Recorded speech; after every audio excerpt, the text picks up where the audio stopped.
With very warm welcome this show. मैं हूं Kamran Shahid. Corona की तीसरी लहर जो है ऑब्वियसली उसने पूरी दुनिया को घेरे में लिया हुआ है, पाकिस्तान को भी लिया हुआ है। अभी जब वीकेंड में प्रोग्राम ख़त्म हुआ उसके बाद इमरान खान साहब और उनकी अहलिया का भी कोरोना पॉजिटिव आया और हम उनके लिए बहुत दुआगो हैं कि वो सेहतियाब हों जल्दी। लेकिन अगर सेहत और दुआ अपनी जगह पे और तमाम उनकी अपोजिशन के अरकान, इवन हिंदुस्तान से भी लोगों ने उनको विश बेस्ट लक और गेट वेल सून के मैसेज भेजे, लेकिन प्राइम मिनिस्टर और अपोजिशन दोनों ने जो तुरा इम्तियाज़ अपनाया इस कोरोना को लेकर, जिस तरह SOPs की धज्जियाँ उड़ाई, उनको अगर हम आपको विजुअल्स दिखा सकें कि वेस्ट के अंदर कोरोना की जिसकी इंटेंसिटी जिस तरह बढ़ती गई, SOPs पर जिस तरह अमल हुआ, वो लीडरशिप ने खुद आगे बढ़ के गवर्नमेंट अपोजिशन दोनों ने ये दिखाया कि किस तरह SOPs पे अमल होता है। हमने अभी आपके स्क्रीन पे ये चल रहा होगा, अमेरिकन प्रेसिडेंट हो या ब्रिटिश प्राइम मिनिस्टर, इन्होंने मास्क नहीं उतारा किसी पब्लिक मैसिव गैदरिंग में। लेकिन यहाँ पे हमने ये देखा, अगर हम अपने मुल्क के व्यूज़ दिखा सकें, कि प्राइम मिनिस्टर हो या अपोजिशन लीडर हो, ये तमाम लोग आपको मास्क के बगैर नजर आए। जब मुल्क की आला तरीन लीडरशिप जो है वो मास्क और SOPs को फॉलो नहीं कर रही, आप देखें 3-3 वज़रा प्रेस कॉन्फ्रेंस कर रहे हैं। इस तरह आपको अपोजिशन की प्रेस कॉन्फ्रेंस भी नजर आएगी, उसके अंदर भी आपको मास्क दूर दूर तक नजर नहीं आएगा। प्राइम मिनिस्टर फिर रहे हैं, वज़ीर आला साहब आराम से फिर रहे हैं। कोई इशू नहीं है कि कोरोना है और कोई इंस्पिरेशन दी जाए, मोटिवेशन दी जाए लोगों को कि जनाब SOP फॉलो करना है। आप किस मुंह से, जब हुक्मरान जो है और लीडरशिप जो है इवन अपोजिशन की भी, वो खुद अमल ना कर रही हो जिस अमल के ऊपर, किस मुंह से जो है अवाम से आप एक्सपेक्ट करते हैं कि वो इसको अमल करेंगे। एक तो बहुत बड़ी कन्फ्यूजन फैली हुई है प्राइम मिनिस्टर की वैक्सीनेशन को लेके।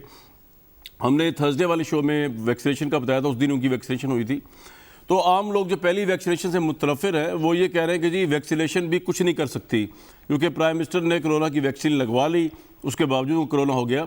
ये गलत फहमी भी दूर करने की ज़रूरत है, क्योंकि प्राइम मिनिस्टर को जब कोरोना हुआ उस वक्त उन्होंने वैक्सीन लगवाई, और वैक्सीन जो है वो आपको कोरोना होने के बाद कुछ नहीं कर सकती, ये कोरोना से पहले की प्रोटेक्शन है। तो अभी भी जो चाइनीज़ वैक्सीन हमें मिल रही है, हमें उसको पूरी तरह यूज़ करना चाहिए, यूटिलाइज़ करना चाहिए, क्योंकि लोग नहीं जा रहे, डिस्करेज्ड हैं, या बिलीव ही नहीं करते, कोरोना पे बिलीव नहीं करते या फिर वैक्सीन पे बिलीव नहीं करते। लेकिन एक और बहुत बड़ा अहम इशू जो कि हुकूमत की मिसहैंडलिंग से अभी तक बहुत ज़्यादा मिसहैंडल हो चुका है, वो है प्राइवेट वैक्सीनेशन। गवर्नमेंट तो दुनिया के दूसरे ममालिक की तरह हिंदुस्तान ने मिलियंस ऑफ डोजेस परचेज़ किए हैं प्राइवेटली भी। हमने तो अभी तक चाइना से गिफ्ट पे चल रहे हैं, और शायद एक खेप हमने 5 लाख की मंगवाई है, लेकिन 22 करोड़ की आवाम में उसकी कोई वैल्यू नहीं है, इतनी लिमिटेड उसकी। प्राइवेट सेक्टर्स के अंदर आना चाहता है, लेकिन जो हुकूमत ने उसका भी हाल कर दिया है। उसके बाद मेरा नहीं ख्याल कि इंपोर्टर्स जो है पाकिस्तान में कोई वैक्सीन प्राइवेट लाने की जुर्रत भी करेंगे। और उसकी सबसे बड़ी वजह यह है कि अभी एक रशियन जो वैक्सीन आई हुई है, वो पिछले 1 महीने से प्रोसेस चल रहा है, उसकी अभी तक प्राइस ही डिटर्मिन नहीं हो सकी। जो प्राइस निकाली गई है उस प्राइस के ऊपर इंपोर्टर को एतराज़ इसलिए है कि बकौल उनके वो फार्मा 2018 के लॉ की भी खिलाफ वर्जी है, जिसमें लैंडेड कॉस्ट की 40% के ऊपर जो है आप नई वैक्सीन या नई मेडिसिन का रेट फिक्स करते हैं, वो रेट जो पहले फिक्स नहीं हुआ होता। लेकिन जो ड्रैप ने इसकी तैनाती की है कीमत की, ये जो रशियन वैक्सीन है इसकी, ये उससे बहुत कम है। जो डॉक्यूमेंट जमा हुआ है वो $45 के ऊपर है, जबकि इन्होंने जो है जो ड्रैप है इन्होंने $30 पे की हुई है। हुकूमत जो है वो ड्रैप की तरफ लेटर लिखती है, ड्रैप जो है हुकूमत की लेटर लिखती है, और दोनों जो है वो नैब से डरे हुए हैं। ड्रैप वाले कहते हैं जी हम ज़रा सी कोई गलती कर देंगे तो नैब हमें पकड़ लेगा, कि हुकूमत कहती है हमारी जिम्मेदारी नहीं, ड्रैप की जिम्मेदारी है। वो वैक्सीन जो पिछले ट्यूसडे से लैंड हुई है पाकिस्तान में, पाकिस्तानी उससे इस्तेफादा हासिल नहीं कर सकते। और NCOC की अगर आप मीटिंग सुने तो लगता है कि पाकिस्तान में कोरोना हर जगह फूट रहा है और हमें इसके लिए बड़ा कुछ करना चाहिए। लेकिन हुकूमत के इख्तियार में जो चीज़ है प्राइवेट वैक्सीनेशन, मोटिवेट करना लोगों को, वो दूर दूर तक कहीं नज़र नहीं आ रहा। पॉलिटिकल सरगर्मियाँ चल रही हैं, अपोजिशन जो है वो यही बात कर रही है कि जी हमें रोकने के लिए कोरोना लाया जा रहा है, हालांकि ऐसा कोई मसला नहीं है। लेकिन कोरोना एक रियलिटी है, तीसरी लहर भी उसकी एक रियलिटी है। तालीमी इदारों से लेकर हर चीज़ जो है इनगल्फ हो गई है। अपोजिशन को भी सोचना चाहिए कि इमरान खान को गिराते गिराते जो है वो ख़ुद को और अपनी आवाम को कितना गिराते जाएंगे, ये एक बड़ा अहम सवाल है, क्योंकि इस जलसों, हजूम और प्रो कोरोना मूड के अंदर जो है वो सिर्फ अपोजिशन है। मेरा सेनेटर मुसद्दिक मलिक साहब मौजूद हैं, सदाकत अली भाई साहब मौजूद हैं, lieutenant general retired Amjad Shoaib साहब मौजूद हैं। ये मुसद्दिक साहब, हुकूमत कि इस बात को तमाम तर डिफरेंस के बावजूद आप एक्सेप्ट करेंगे ना, कोरोना की तीसरी लहर, और आप लोगों को ये प्रेस कॉन्फ्रेंसेस कि जल्द से जुलूस ख़त्म कर देनी चाहिए फिलहाल फौरी तौर पे? नहीं, जल्द से जुलूस तो इस मुल्क से ख़त्म ही हो जाने चाहिए। इस मुल्क में एक पार्टी रूल होना चाहिए। हाइब्रिड के ऊपर पर्चे लिखवा रही है हुकूमत, आपको पता है जी। गैर मुल्की इमदाद से फ़ौरन उसके ज़रिए, पैसों के ज़रिए हुकूमत के ईमा पर पर्चे लिखे जा रहे हैं हाइब्रिड मॉडल के ऊपर, और ये बताया जा रहा है कि कितना शानदार गवर्नेंस का ये मॉडल है। तो मेरे ख्याल में अपोजिशन को वैसे ही ख़त्म हो जाना चाहिए। अपोजिशन को पैक करें, घर भेजें, और ये बाकी बातें जो हैं कि ऑपोजिशन अपोज करे, या बल्कि शाम के प्रोग्राम पे भी आप खामखा, इधर भी कोरोना हो सकता है, बिला वजह हमें बुलाते हैं आप, अगर कोरोना हो जाए तो फिर या हमारी वजह से जो आप जो मर्जी करते रहें, कोरोना एक वायरस है। तो मेरे ख्याल में इसको भी, आपका पॉइंट क्या है? मेरा पॉइंट ये है जी कि मैं तो हमेशा से बड़े एक इफेक्टिव लॉकडाउन के हक़ में हूँ और बड़े स्ट्रॉन्ग लॉकडाउन के हक़ में रहा हूँ हमेशा से। मगर वज़ीर आज़म जब किसी मुल्क के ये कहें कि इसकी हकीकत फ्लू से ज़्यादा कुछ नहीं है, जैसे फ्लू होता है वैसे ही कोरोना होता है, आप बेशक जितने पुरानी बात होगी ना, इतने, मगर एक तो नहीं है ना, एक मरतबा तो आप कह रहे हैं माइंड बना लोगों का। जी, माइंड उसका, आप जब लीडर जो ऑफ द हाउस जो हैं मुल्क का, वज़ीर आज़म पूरी मुल्क की आवाम को कह रहा हो और आर्गूमेंट उनके वज़रा जो फ्रेम कर रहे हो वो लाइफ वर्सेस लाइवलीहुड का हो, हम कह रहे हैं ज़िंदगी बचाएं, वो कहते हैं नहीं नहीं भाई नौकरियां बचाएं, तो हमने कहा बचा लें फिर नौकरियां। अब आप नौकरियां भी बचाएं, बाकी भी तमाम दस्तूर ज़िंदगी के चलते रहें, लेकिन जिस वक्त ऑपोजिशन कुछ करने लगे तो आप बोलें कि आपको कोरोना। ये तो आपको पीपल्स पार्टी भी समझा रही है कि छोड़े लॉन्ग मार्च, छोड़े इस्तीफे, आप उनकी बात सुनने। ठीक है, उन्होंने आपको बड़ा इस्तेमाल किया अच्छे तरीके से, सेनेट का वो यूसुफ रज़ा गिलानी के वोट भी ले लिए, चेयरमैन सेनेट के वोट भी ले लिए, लेकिन और अब वो ये भी चाह रहे हैं कि अपोजिशन लीडर भी सेनेट में उनका हो। लेकिन ठीक है, जब आपने उनकी इतनी बातें मानते हैं वन साइड, ये बात भी मान लें और आराम से बैठ के जरा देखें नज़ारा क्या हो रहा है। लेकिन मैं कुछ और बात करना चाहता हूँ, आपने ज़्यादा अहम बात की है। वो ज़्यादा अहम बात यह है कि इस मुल्क के अंदर तकरीबन 22 करोड़ लोग हैं, और अगर 22 करोड़ लोगों के अंदर आपने वैक्सीनेशन के ज़रिए हर्ड इम्यूनिटी पैदा करनी है तो आपको तकरीबन 10 से 15 करोड़ लोगों को टीके लगाने पड़ेंगे ताकि इसका फैलाव रुक जाए। पहले तो हम कहते थे आप इसको लॉकडाउन कर दें, उस वक्त दवा नहीं थी तो हम सारे ये कह रहे थे कि लॉकडाउन करें। अब वैक्सीन आ गई है तो मैं समझता हूँ कि हुकूमत पे क्या फ़र्ज़ नहीं था कि जब पूरी दुनिया के मुमालिक निगोशिएट कर रहे थे कॉन्ट्रैक्ट्स और tens of millions of doses की निगोशिएट कर रहे थे, छोटे छोटे मुल्क जिनकी आबादियाँ जो है वो 30 मिलियन है या 40 मिलियन है, वो 20-20 मिलियन टीके मंगवा रहे थे। तो एक ऐसा मुल्क जहाँ पे आपको मालूम है कि 22 करोड़ लोग हैं, वहाँ पे क्या पहले से वैक्सीन का इंतज़ाम नहीं करना चाहिए था? वो जो आई हुई है वो ये प्रूव नहीं हो रही। आपने कहा जो 50,000 डोजेज जो आई हुई हैं, इमदाद के तौर पे वैक्सीन आई है वो भी नहीं लगाई गई अभी तक। वो तो लगाई गई जो खरीद के लोग लगाना चाहते हैं वो भी नहीं मिल रही। देखिए बात यह कि अगर कोई झगड़ा भी हो आपका किसी कीमत पे तो हुकूमत बड़ी आसानी से जाके रशियन गवर्नमेंट से या चीनी गवर्नमेंट से या उन डॉक्यूमेंट जमा में जी मेरा नुक्ता नज़र कुछ और है। मेरा नुक्ता नज़र ये कि अगर हुकूमत जाके बल्क परचेज एग्रीमेंट कर ले और फिर प्राइवेट सेक्टर को बोले कि देखो तुम इनफरादी तौर पे अगर इसको खरीदोगे तो इसका रेट ये होगा, हमने तुम्हारे लिए $20 का रेट निगोशिएट कर लिया है 100 मिलियन लोगों के लिए, अब तुम लोग जाओ और $20 पे जिसने जितनी इंपोर्ट करनी है वो करके प्राइवेटली लगाई, या $15 पे। जब आप किसी को कहते हैं कि तुम सिर्फ लाख या 30,000 डोजेज लेकर आओ तो उसको तो कीमत नहीं मिलेगी ना जो हुकूमत को मिल सकती है।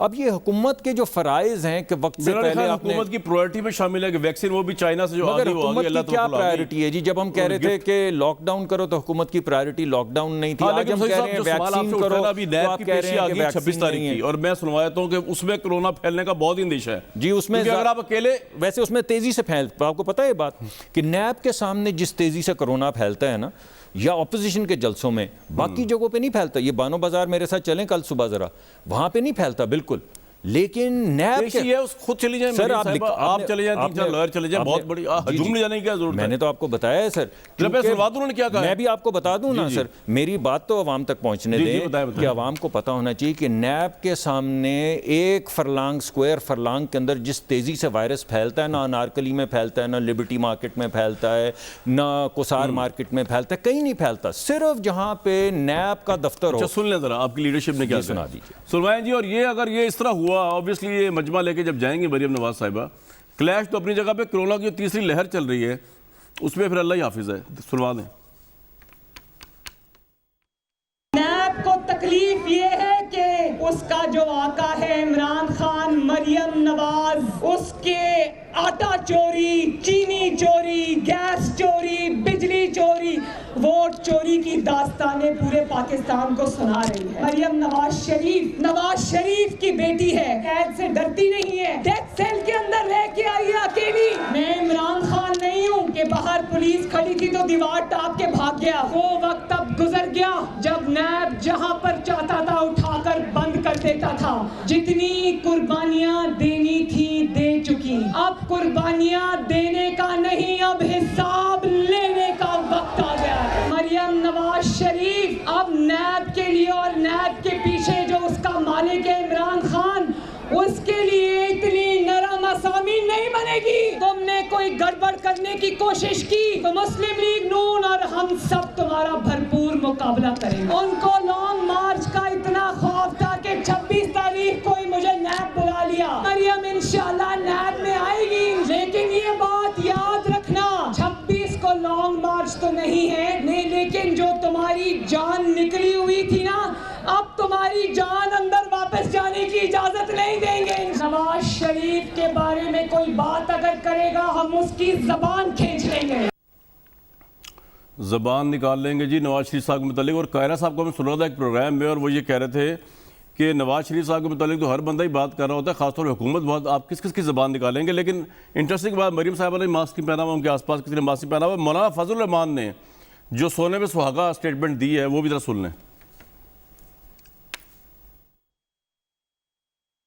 26 मार्च को जब मरियम नवाज साहिबा पेश होंगी तो पीडीएम के तमाम पार्टियों के हजारों से नहीं लाखों तक इंशाअल्लाह अज़ीज़ कारकुन उसमें आएंगे, और पीडीएम की क़ियादत भी, शख्सियात का तयन हम बाद में करेंगे, लेकिन हम उनके साथ शाना बशाना हों।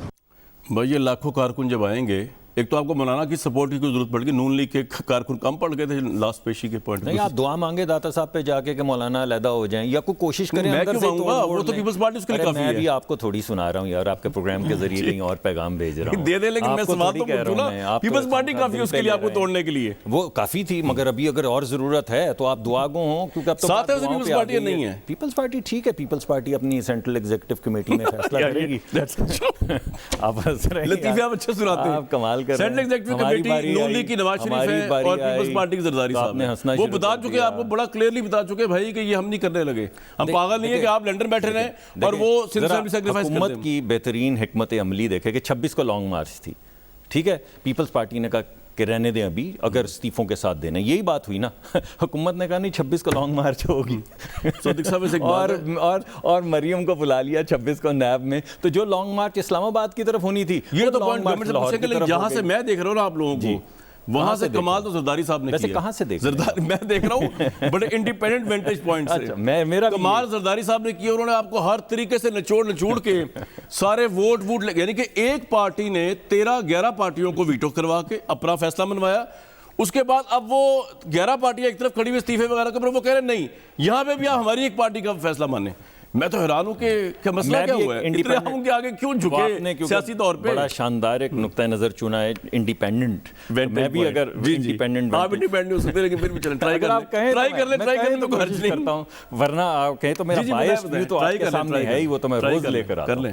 देखिए बात ये है कि पीपल्स पार्टी ने जब पहले पीपल्स पार्टी आई तो उस वक्त भी मौलाना का और हमारी जमात का यही ख्याल था कि पार्लियामान के अंदर जिस तरह पार्लियामान रन की जा रही है एक फैशिस्ट तरीक़ाकार से, उस तरीक़ाकार से हमें कुछ मिलेगा नहीं। हमारा ये नुक्ता नज़र था जो हमने पेश किया। पीपल्स पार्टी का ख्याल नहीं था कि नहीं, हम पार्लियामान के अंदर भी वो रेजिस्टेंस पोज कर सकते हैं, जिसके नतीजे में हमने पीपल्स पार्टी की बात मान ली। अब अगर आप इसको इस इक्वली फेयरली देखें तो हम अब नुक्ता नज़र सेनेट के चेयरमैन के इलेक्शन के बाद पीपल्स पार्टी को कह रहे हैं कि देखें, पूरा मुल्क देख रहा था, तमाम 22 करोड़ लोग देख रहे थे, कैमरे के ऊपर लाइव प्रोसीडिंग्स चल रही थी, और आपने देखा कि 3 मुरब्बा फुट के अंदर 4-5 कैमरे नजर आ गए आपको। सिर्फ वो सर वो तो बड़ा माजी का हिस्सा बन गया है, जो हम तो बात ही कर रहे हैं वो तो हो गया आपके साथ। ये बताएं कि मैं जिस टेलीविजन प्रोग्राम पे कैमरों की बात करने की कोशिश नहीं, ये बात नहीं है, वो माजी में चली अब हम उससे आगे चले गए। हाल की बात, आप इलेक्शन हार गए, उसके बावजूद पीपल्स पार्टी के वोटर्स हैं, अकलमंदी दिखाई ज्यादा, गलत स्टैम्प लग गया। मेरा नुक्ता नजर आगे जाऊं तो थोड़ा सा एक सेकंड जी, एक तो कैमरे वाला नुक्ता नजर था, दूसरा ये कि वोट पड़े 48, जो प्रिजाइडिंग अफसर था उसने कहा मैं नहीं मानता, गो टू हेल। चले वो इस्लामाबाद हाई कोर्ट में जज हो गए, चैलेंज हो गया। अब हमने पीपल्स पार्टी को ये कहा है कि देखें, इस सुनाए क्योंकि एक इंडिपेंडेंट विंटेज पॉइंट से जी बताएं बायस, तो फिर मैं बड़ी तकलीफ बिल्कुल बिल्कुल। क्या कहा आपने? हमने उनको ये कहा है कि देखिए, ये जो सेनेट के चेयरमैन का इलेक्शन है, इसके बाद आपकी तमाम उम्मीदें जो पार्लियामान, उन्होंने क्या कहा यार, आपका तो पता ही हमें, उन्होंने ये कहा सीएससी, उन्होंने कहा वो मुझे पता है क्या होने लगा कमेटी के अंदर। अच्छा जी, सदाकत अली अब्बासी साहब, बात ये है, सारी दुनिया काम कर रही है वीडियो पे, वीडियो कॉन्फ्रेंसेस हो रही हैं, तासुर यही है कि नैब आपके हुक्म के बगैर चल नहीं सकता। नैब को यार चले हुक्म तो आप नहीं दे सकते खुलाआम, उनको मशवरा दे, कोरोना इतना फैला हुआ है, ये लाखों का मजमा मौलाना फजल रहमान और नून लीग वाले लेके जा रहे हैं 26 तारीख को मरियम नवाज साहिबा की मुतवक्का पेशी के ऊपर। वीडियो कॉन्फ्रेंस पे सवाल जवाब उनसे कर लें जो करने हैं आपने, भाई छोड़े सारा मसला। क्या कहते हैं, कोई बात मेरी आई कुछ लॉजिकल? कामरान बहुत शुक्रिया। पहले तो मुझे डॉक्टर साहब को शाबाश देने दें, इन्होंने 26 तारीख के लॉन्ग मार्च को जिस तरीके से ये हंस के बता रहे हैं कि क्या हमारा कमाल है। एक इनको मुंह की खानी पड़ी, सियासी आपका मेरा सर खाते हुए इनके 2 महीने गुजर गए थे, और इस तरह इनको शर्मिंदगी की बजाय आज मेरा ख्याल है इनका जो 26 मार्च वाला सवाल था इस पे इनको अवॉइड करना चाहिए था। लेकिन दाद देता हूं इनकी, मैं वो क्या जुमला बोलूं कि इतनी नाकामी, इतनी शर्मिंदगी के बावजूद भी ये खुलेआम जो है वो उसको दिफा कर रहे हैं कि देखें ना जी हमारा लॉन्ग मार्च था तो वो हुकूमत ने लॉन्ग मार्च बना दिया। नंबर 2, शर्म आनी चाहिए एक डेमोक्रेट होने के नाते, वो कहे शर्म करे, बात करे। वो तो और एक सिसिलियन भाई है, मैं उनको सिसिलियन माफिया, मुझे बात तो करने देना यार। जी आप शर्म दिला रहे हैं, आप बात नहीं कर रहे, प्लीज मेरी भी सुन लेना। सुने वो मैं बात कर रहा हूं ना कि आप अपने आप को डेमोक्रेट जमहूरी समझते हैं। एक आईनी इदारा जिसको मरियम साहिबा के अब्बू ने 5 साल बड़े हंसी खुशी गुजारा, उस आईनी इदारे के आईनी कानून के तहत उनकी लूट मार पे उनको सवाल है। अगर वो जमहूरी हैं, उनको कोई अपनी इज्जत का या मुल्क की जमहूरियत का कोई ख्याल है तो जाके वहां जवाब दें। मैं तो कोरोना की वजह से कह रहा हूं सदाकत भाई, नहीं करती, मैं ये कह रहा हूं इसी पे तो नहीं आई। सुन लेना, नैब को डॉक्टर साहब चुप करें प्लीज, जरा मेहरबानी करें ना। जी सर, वो आपको शट अप कॉल दे रहे हैं, आप चुप हो जाइए। मैं बिल्कुल सर आंखों पे सर। जी सर, हम सब मैं कह रहा हूं मरियम साहब अगर जमहूरी हैं और डॉक्टर साहब को ये सारा कुछ हाइब्रिड और सारा कुछ डकोसला और पता नहीं क्या क्या लग रहा है, तो आप तो डकोसले वाले नहीं है ना। जाए नैब को पर्चियां दिखाएं, नैब मुतमईन हाइब्रिड ये थोड़ी चला सकता है, हाइब्रिड सर। जी नहीं, नैब को मुतमईन तो करेंगे। मेरे भाई मैं कह रहा था, मैं ये कह रहा था स्कूल बंद हो गए हैं, मैं ये नहीं कह रहा नैब बात करने। यार सदाकत भाई आपसे बात कर रहा हूं, आपसे मिले हैं, मुझे बात ही नहीं करनी। मैं इनसे मिला हूं, फिर तो आपको फेड आउट कर देना चाहिए मुझे बात ही नहीं करनी। मैं सिर्फ पूछ रहा हूं, एक जुमला मुझे मुकम्मल करने दें। कई जुमले आपने शर्म दिला दी। मरियम साहिबा को चाहिए, जी मरियम साहिबा को चाहिए कि नैब को जवाब दें। अगर नैब इनका ख्याल है कि बाइस्ड है, कोर्ट से अपने आप को क्लियर करवाएं, फिर जल्द से जुलूस निकालें। ये सिसिलियन माफिया वाली हरकतें ठीक नहीं है। आईनी इदारे ने मुझे बुलाया तो मैं जाके वहां पे दावा बोलूंगी, पहले भी ये हमला कर चुकी हैं। कल पाकिस्तानियों के लिए क्या मशवरा है कि जिसको कोई थाने वाला बुलाए वो 100 बंदे लेके चला जाए। तो बहरहाल ये शर्मिंदगी है इनके लिए अपने आप को जमहूरी कहना। मुझे लगता है जमहूरी भाई मेरी बात तो सुन लें यार, और मेरी बात तो सुन लें, आपसे बात कर रहा हूं, सुन लें। मुझे लगता है कि जो मरियम नवाज साहिबा जिस तरह धार नहीं थी ना कि मरियम नवाज आएगी और ये कर देगी और वो कर देगी और नवाज शरीफ के खिलाफ बात की जुबान खींच लेंगे, वो आप कुछ घबराए से हैं और नवाज को लेकर मेरे जुबान नहीं इस्तेमाल घबराने वाला सिंड्रोम है जी। आप इनको दरमियान को तो चुप कराए ना, आप ही सवाल करें, नहीं ना कहीं ये वो एंकर ना उनको आपसे मोहब्बत ही बढ़ी है, वो चुप नहीं रह पा रहे। भाई दोस्त आपको देखते ही मैं मोहब्बत का इजहार करूंगा ना। जी करें यार मेरे सवाल का मुझे जवाब जी आपके सवाल का जवाब। जी भाई बताएं, बोले आप मुझे सवाल दोबारा करें। आपने सवाल मैंने ये कहा है, सारे सवाल छोड़े, मैं सिर्फ ये कह रहा था कि नैब जो है वो आपकी बात सुनती है। मैं ये नहीं कह रहा आपका इदारा है, ज़ैली इदारा पीटीआई का, मैं कह रहा हूँ आपकी बात सुनती है। गवर्नमेंट है, आप उनसे कहते हैं भाई कोरोना फैला हुआ है, ये लाखों का मजमा लेके आ रहे हैं, लाखों नहीं हजारों तो लेके आएंगे, सैकड़ों भी, तो आप वीडियो कॉन्फ्रेंस में नैब में पेशी करा लें मरियम नवाज की, मसला खत्म। कोरोना में स्कूल बंद हो गए, हम ये तो नहीं कह रहे नैब बंद कर दे, लेकिन पेशी तो ऑनलाइन हो सकती है ना भाई। नई दुनिया के नए असूल। देखिए आप जो बात कर रहे हैं, मैं आपकी बात को एंडोर्स कर देता हूं। नैब को कोई कह तो नहीं सकता, तो नैब सुन लें ऐसी बात। अगर मरियम साहबा इतने लोगों को तकलीफ दे रही हैं, लाहौर में कोरोना है, लेकिन ये है ही माफिया। इनका सियासत में आने का काम ही है कि ये शोर शराबा करके जब इनसे चोरी का सवाल करो ये हमला कर देंगे, इनका चोरी का सवाल करो ये जजों को कहते हैं तुम्हारे पास, तुम्हें किसने इख्तियार दिया। इनका इंटरनेशनल नारा ये है कि नवाज शरीफ ने अगर करप्शन की है तो क्या हुआ, कुछ अगर खाया है तो लगाया भी तो है। अगर अदालतें पूछती हैं कि आप हमें जवाब दें, कहते हैं मेरे असासे मेरी दौलत से ज़्यादा है, तो तुम्हें क्या। ये और मौला फजल रहमान दोनों धमकियाँ देते हैं। मेरा ख्याल है, आपने कहा मरियम साहबा कुछ गुस्से में, मरियम साहबा फ्रस्ट्रेशन का शिकार हैं। उनके साथ जो पीडीएम में हुआ, जो पीपल्स पार्टी ने इनको बच्चा बनाया पूरी जमात को, और ये मेरा ख्याल है ये नहीं, they stand nowhere at the moment. या बच्चों वाला खेल किया ना, इनको दिखा के खिलौना दिखा के सजी मारी खब्बी। तो मुझे बताएं, पॉइंट आ गया आपका। फ्रस्ट्रेशन है वो जो नवाज शरीफ के खिलाफ बोलेगा उसकी जुबान खींचेंगे। नवाज के खिलाफ तो जरदारी साहब बोले थे, जरदारी साहब ने कहा था कि वो वापस आए, अगर कोई जुर्रत है सियासत करनी है तो ना लंदन फ्लैट में छुपे। तो ये मैसेज उनको पीपल्स पार्टी को है। लेकिन भाई बस मैं आपको ये कह रहा था कि ये अब आपको जुबान खिंचवाने से बेहतर है कि नवाज शरीफ साहब पे बात ना की जाए। तो आप भी एहतियात करें थोड़ी सी, कोरोना भी है। हाँ, आप भी डरें हम भी डरें। ये माफिया उनको वो पता नहीं किन ख्यालों में, उनको पता नहीं पाकिस्तान बदल चुका है, डर रहे उनके मियां नवाज साहब मेरी बात तो सुने, भाग चुके हैं। हम इसलिए डर रहे हैं कि एक ड्रामा था ना, मेरे पास तुम हो, हमारे पास जनरल साहब है। हम डरते हैं नून लीग से। जनरल साहब के पास जाओ, जनरल साहब हम डरते तो नहीं जब तक आप हैं, लेकिन मसला ये है कि राना सनाउल्लाह तो नैब को भी धमकियां लगा रहे हैं। और ये नैब वो इदारा है जो ऑब्वियसली हमारी अफवाज पाकिस्तान के उस वक्त सरबराह जो थे मुशर्रफ साहब, उन्होंने इसको कायम व दायम रखा और चलाया। तो खैर नवाज शरीफ साहब को दौर चल रहा है, एहतसाब कमीशन वगैरह। सुनने जरा, और ये किस तरह पाकिस्तान के आईनी इदारों की तस्दीक हो रही है। What's your take? राना साहब की सुनवाएं जी धमकियां जरा। जो नैब का मौक़िफ़ है इटसेल्फ वो कोई ऑफेंस नहीं बनता। गवर्नमेंट के कहने के ऊपर उनको बुलाया जा रहा है प्रेशराइज करने के लिए, दबाव के लिए। अगर इंतज़ामिया ने इस किस्म का कोई हरबा अपनाया तो तमाम तर जिम्मेदारी जो है वो इंतज़ामिया पर होगी, नैब के चेयरमैन पे होगी। नोटिस या इंक्वायरी में गिरफ्तार करेंगे, ये गैर कानूनी गिरफ्तारी होगी। एहतजाज का हम अपना हक जो है वो महफूज रखते हैं। अक्टूबर नवंबर तक आपकी ये मुद्दत है, उसके बाद आपने इसी मुआशरे में रहना है। आप वो बाबे रहमते का हाल देख लें कि वो घर से निकलने के काबिल नहीं है। अब आप वो छुरी ना बने जो हलाल पे भी चलती है, हराम पे भी चलती है। ये काम बंद कर, वरना आपको भी जो है वो इसका सजावार और हिस्सेदार जो है वो समझा जाए। जनरल साहब, प्राइम मिनिस्टर को इलेक्शन कमीशन का आज़ाद होना सूट नहीं करता, वो कहते हैं वो सारे मुस्ताफ़ी हो जाएं। ऑपोजिशन को नैब सूट नहीं करता, वो चेयरमैन की जो है वो मुद्दत मुलाजमत की डेटे लेके बैठे हुए कि उसके बाद हम देख लेंगे। सर क्या हो रहा है इस मुल्क में जनरल साहब? बिस्मिल्लाहिर्रहमानिर्रहीम। सर देखिए जी, नैब ने पहले भी किसी का कुछ नहीं बिगाड़ा तो अब भी कुछ नहीं होगा।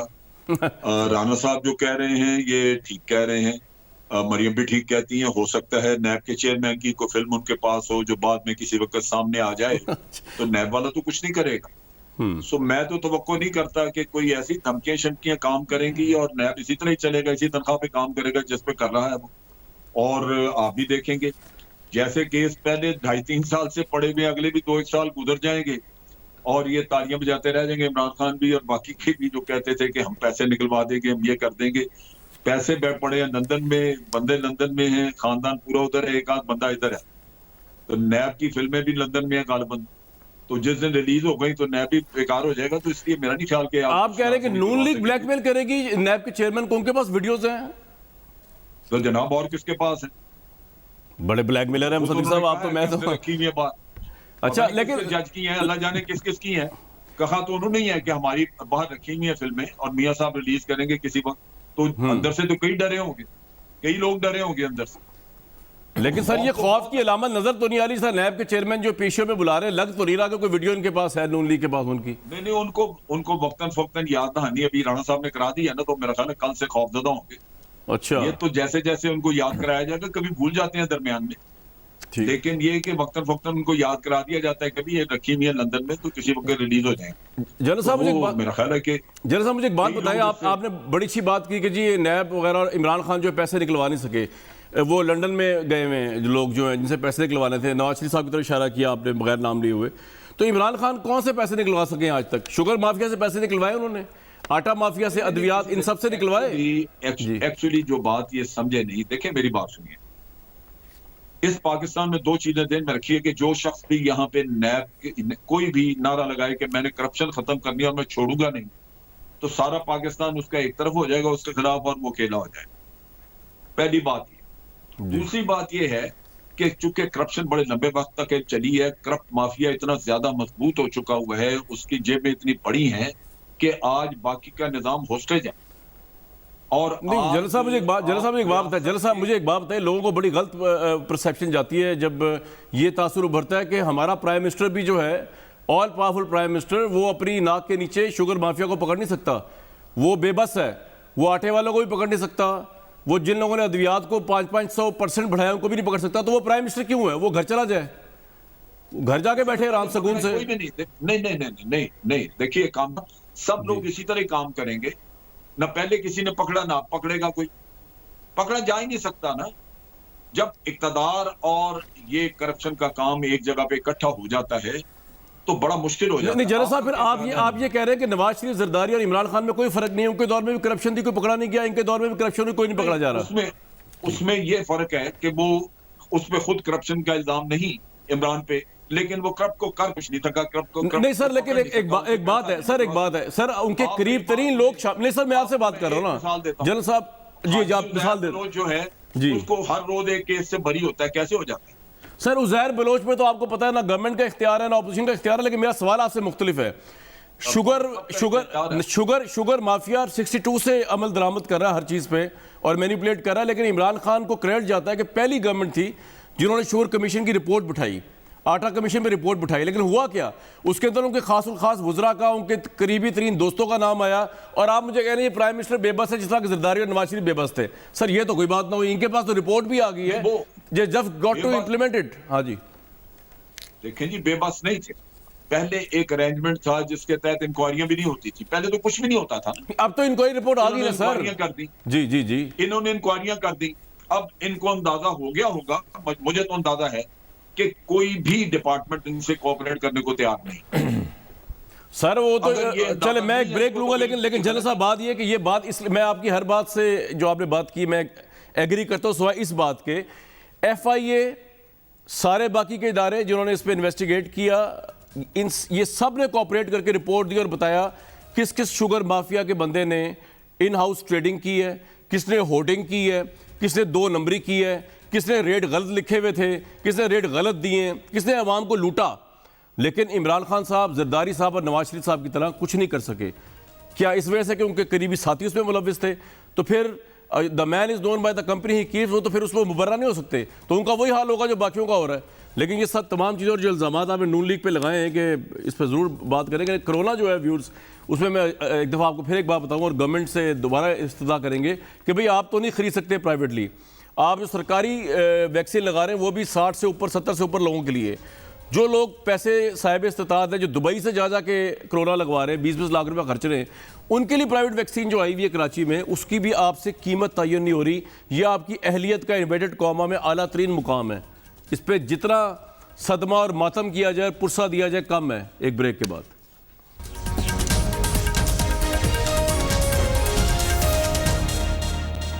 Viewers, a very warm welcome back to this show. Corona की तीसरी लहर जारी है और शफकत साहब को आज मैं सुन रहा था सुबह, वो पता नहीं किसी कॉन्फ्रेंस से खिताब कर रहे थे, अजीब गरीब मंतिक दे रहे थे। कह रहे थे NCOC ने भी कहा है स्कूल ना खोलें, बड़ा ख़तरा है, स्कूल खुलने से कोरोना बहुत बढ़ता है, लेकिन हम अभी फैसला 24 को करेंगे। अभी हम देख रहे हैं कि स्कूल का बंद होना बड़ी ज़्यादती है।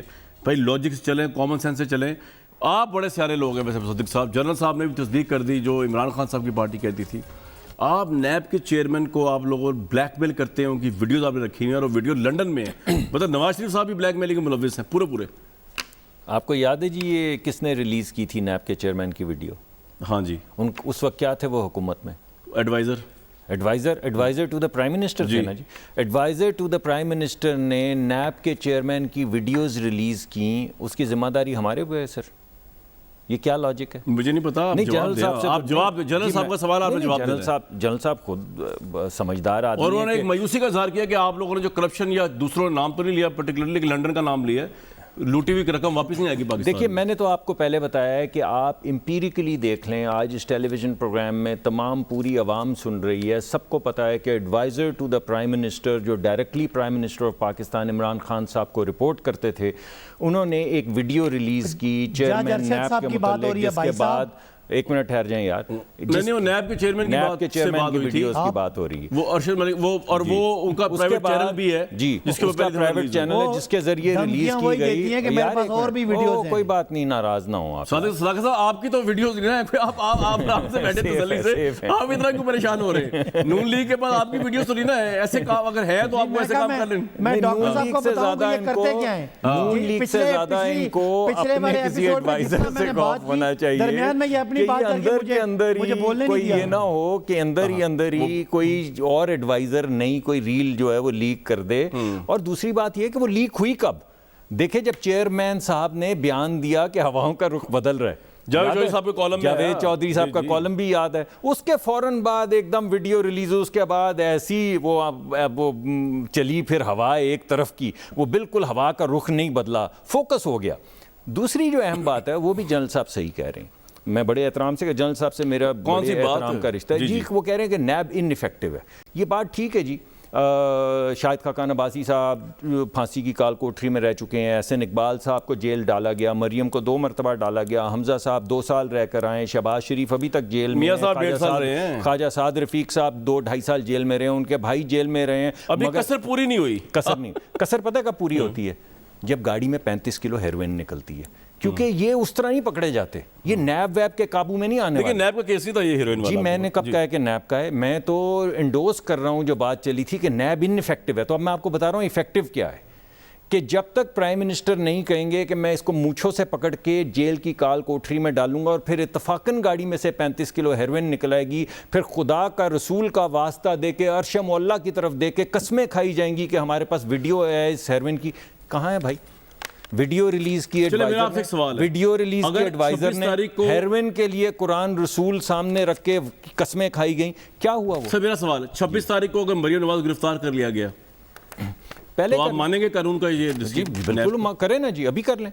आप बताएं कि सदाकत आपको साहब- मरियम नवाज को बुलाने की क्या जरूरत है? आप गिरफ्तार करना चाहते हैं, गिरफ्तार सदाकत कर लें साहब- जी, इसमें क्या मसला है? और जनरल बाकी साहब जो की आपने बात- बाकी जो आपने बातें की थी, जी। आटा चोर दाएं तरफ मैं कर बैठा चुका, हुआ। मैं कर जी, चुका, वो ना कर चुका, repeat repetition करूं, हो वो गई। ना बात करूं, EOBI की भी बात ना करूं, जी जनरल साहब NICL की भी बात ना करूं, BRT की भी बात नहीं करूं। जी जी जनरल साहब बोले, फरमाएं। मौका देना जनाब। सर एक ही बात है, आप बोले जनरल साहब। ठीक कह रहे हैं जी ये बात तो ठीक कह रहे हैं कि वो जो पहली वीडियो निकली थी नैब के चेयरमैन की, वो ईडी के वो थे एडवाइजर, उन्होंने निकाली। जी जी लेकिन ये तो आप नहीं कह सकते ना कि हमें तो बार बार मरियम ने ये कहा है कि बहुत सारी वीडियोस हैं जो वहां पर रखी हुई हैं जी वो लंदन। मलिक अरशद साहब के मुतल्लिक वो अरशद मलिक जज की बात हो रही थी सर, अल्लाह को जवान रहमत जगह दे। मलिक अरशद की नहीं, मलिक अरशद की सिर्फ नहीं थी। कहा गया ये कि और भी वीडियोस हैं जो वक्तन फक्तन रिलीज की जाएंगी। ठीक, मलिक ठीक। अरशद तो बेचारा दुनिया से उठ गया, सही वो सही तो इधर करीब ही रहता था। मेरा थोड़ा बहुत बातचीत हुई उसके बेटे से या सर उसके वो जब भाई बातें से। कही गई थी उस वक्त वो जिंदा थे ना,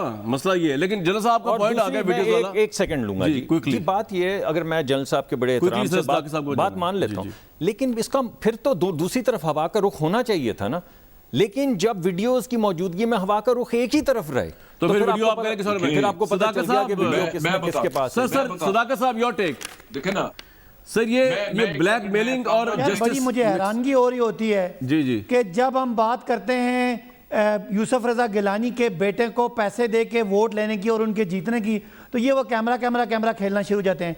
जब हम कहते हैं मैंने कि तो मरियम तहकीक साहबा ने होनी फ्रॉड चाहिए। किया, इनकी चौधरी शुगर मिल की अरबों की ट्रांजैक्शन है जो जाली हैं, जो फिक्टिशियस हैं, उनका जवाब दें, तो ये वीडियो खेलना शुरू हो जाते हैं। जब इनसे कहते हैं कि मियां नवाज शरीफ जो कभी वो लंदन फ्लैट जो कभी नहीं माना था कि उनका है, वो पता नहीं कतरी से आया था, किधर से घुमा फिरा के आज वो वहाँ धड़ल्ले से रह रहे हैं पाकिस्तान की अदालतों से छुप के, तो ये कहते हैं हमारे साथ विक्टिमाइजेशन हो रही है।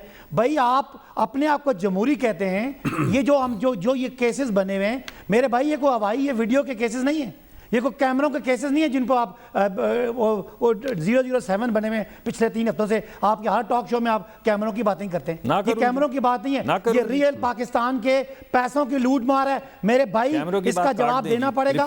चाहे नैब के चेयरमैन की वीडियो आए, चाहे सुन लेना भाईजान, चाहे नैब के चेयरमैन की वीडियो आए, चाहे आप अरशद मलिक की वीडियो निकालें, चाहे आप और लोगों की वीडियो निकालें, ये केसेस अपनी जगह पे रियलिटी होगी, लोगों की कमजोरियां होंगी। लेकिन आपकी ये कमजोरी है, ये मरियम साहिबा जिनको आप उनको लीडर बना के पेश करें, ये वही हैं। ये वो कहती थी कि मेरी लंदन में तो क्या पाकिस्तान में भी कोई प्रॉपर्टी निकल आए तो मुझे लटका दें। ये चोरी चिकारी को डिफेंड करने की बजाय आप उसका जवाब दें। आप यहाँ पे वीडियो हो गई, पाकिस्तान की रियासत जो है चोरी चिकारी को इस मुल्क में हर बंदा डिफेंड कर रहा है, कानून है, चोरियां आप करें, जवाब आपके पास ना हो, जी जवाब आपके पास ना हो, अदालतें आपको सजा दें, आप माफिया की तरह बिहेव करें और आपका उसके बावजूद क्विकली जनरल साहब आप ठीक है, जनरल साहब आप कुछ कहना चाह रहे थे वीडियोस के मुतालिक? था मैं ये कह रहा था कि असल किस्सा ये हुआ है कि केसेस तो बने हैं। हम रोज सुनते हैं कि बेपनाह शवाहिद हैं जी, ये भी निकल आया, वो भी निकल आया, जाली वो अकाउंट्स वगैरह सारी चीजें मौजूद हैं, लेकिन केस को मंतकी अंजाम तक नहीं पहुंचता। अब जब मंतकी अंजाम तक नहीं पहुंच रहा तो किसी ने किसी को तो कुछ या पैसे दिए हुए हैं या उसको खौफ है किसी चीज का, क्योंकि ये जनरल केस साहब अभी दो आप- बातें तो करें, ये केस है क्या? मरियम साहब को किस लिए बुलाया गया है? ये भी तो आप बात सर करें ना। आप उन पे ये कह क्या रहे इल्जाम है? हैं कि खुदा ना कौन को? ये खास्ता भी तो मुबैना बताएं। तौर पे नैब के किसी बंदे कौन को को ब्राइब बताएं किया ना? हुआ है? कामरान आप बताएं। जी जी मरियम साहबा पे कामरान क्या आप इल्जाम है लीजिए। जिस पे वो जवाब देने जा अभी रही है? राना इस पे सनाउल्लाह बात की करें। एक मिनट जनरल साहब की बात सुन लो मैं। जी जनरल साहब कंप्लीट कर लें। राना सनाउल्लाह के केस की ये बात कर रहे थे। जी जी। मैंने किससे पूछा, मैंने कहा यार ये है क्या केस, चलता क्यों नहीं? तो उन्होंने कहा जी ये फर्द जुर्म ही नहीं आयद करने थे, हम तो नहीं कहते इनको, रोजाना इनका वकील कोई ना सर कोई वो बहाना करके तो केस की कोई ग्राउंड ही नहीं है, वीडियो डालें, दिखाएं वो और केस डाल की दें। ग्राउंड ही नहीं। राना सनाउल्लाह वाले सर इस पे आता हूं मैं एक मिनट, एक ब्रेक के लिए भी कहा जा रहा है, लेकिन राना सनाउल्लाह केस की कोई ग्राउंड नहीं है, वरना उसकी कैपिटल पनिशमेंट थी, उस पर जमानत मिल नहीं सकती थी इतनी आसानी से, उसका ग्राउंड। कोर्ट के फैसले जी। भी बता दें कि क्यों जी मंतकी मैं उसमें आता हूँ इंजाम तक एक नहीं ब्रेक के बाद, पहुंचते, वो भी ब्रेक के बताएं। बाद। कोरोना की तीसरी लहर अपने पीक पे है। आप गवर्नमेंट आपको समझाए ना समझाए, ऑपोजिशन आपको बताए ना बताए, हम आपको बता रहे हैं कि वैक्सीन जिस जिसको मिल रही है वो बड़ी ज़रूरी है। गवर्नमेंट से रिक्वेस्ट कर रहे हैं प्राइवेट वैक्सीनेशन के लिए इजाज़त दे दें और वही रेट पे दें जो रेट कानूनी तौर पे जायज़ बनता है। और नैब के हवाले से मरियम नवाज साहबा को मशवरा है कि खुदा का वास्ता अकेले जाएँ, लाखों हज़ार लोगों की ज़िंदगी खतरे में ना डालें। उम्मीद दीजिए कल तक इजाज़त।